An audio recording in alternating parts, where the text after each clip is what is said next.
গত 2 সপ্তাহ ধরে হঠাৎ করে অস্থির পেঁয়াজের বাজার। কয়েক দফায় খুচরা বাজারে দাম বেড়েছে কেজি প্রতি 50 থেকে 60 টাকা। পেঁয়াজের দাম বৃদ্ধি নিয়ে বিকেলে সচিবালয়ে সাংবাদিকদের বিভিন্ন প্রশ্নের জবাব দেন বাণিজ্য উপদেষ্টা। একাধিক কারণে পেঁয়াজের মূল্য বৃদ্ধি হয়েছে।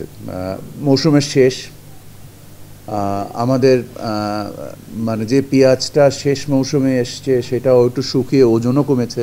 নিশ্চয়ই আপনারা জানেন, যারা এই হাই ফ্লো মেশিন দিয়ে পেঁয়াজগুলোকে সংরক্ষণ করেছেন তাদেরও ব্যয় রয়েছে। বাজারে পেঁয়াজের কোনো সংকট নেই জানিয়ে তিনি বলেন, এই সপ্তাহের মধ্যে দাম না কমলে আমদানির অনুমোদন দেয়া হবে। সামগ্রিকতার বিচারে আমরা বলবো যে আমরা নজর রাখছি, প্রয়োজনীয় পদক্ষেপ আমরা নিব। আমরা যতক্ষণ মনে করছি যে এটা যদি স্বাভাবিক অবস্থায় ফেরত আসে আমরা আমদানি অনুমোদন দিব না। আর যদি এই সপ্তাহের মধ্যে স্বাভাবিক অবস্থায় ফেরত না আসে আমরা আমদানি দিয়ে বাজার ব্যবস্থায়, সরবরাহ ব্যবস্থায় মানে যোগানের উন্নতি ইনশাল্লাহ ঘটাবো।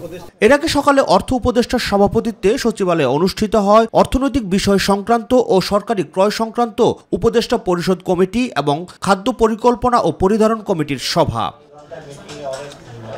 সভা শেষে সাংবাদিকদের প্রশ্নের জবাবে অর্থ উপদেষ্টা জানান, রাজনৈতিক সরকার অর্থ ব্যবস্থার সংস্কারগুলো কতটা ধারণ করে সে বিবেচনা করে ঋণের 2 কিস্তি একসাথে দেবে IMF। ওরা বলছে তোমরা তো করে যাচ্ছ যে জিনিসগুলো, আমরা একটু দেখতে হবে একটা রাজনৈতিক সরকার এসে কর্তৃকটা ধারণ করে। ওটা তো একটা ইম্পর্টেন্ট জিনিস, যে ওরা ধারণ করার পর আমরা ফেব্রুয়ারির দিকে ইলেকশনের সাথে সাথে ওরা আবার রিভিউ আসবে, তারপর ওরা ডিসাইড করবে 2টা কিস্তি একবারে দিয়ে দেবে।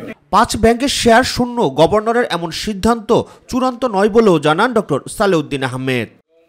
সেটার ব্যাপারে আমাদের একটা রাকিব হাসান, মাই টিভি, ঢাকা।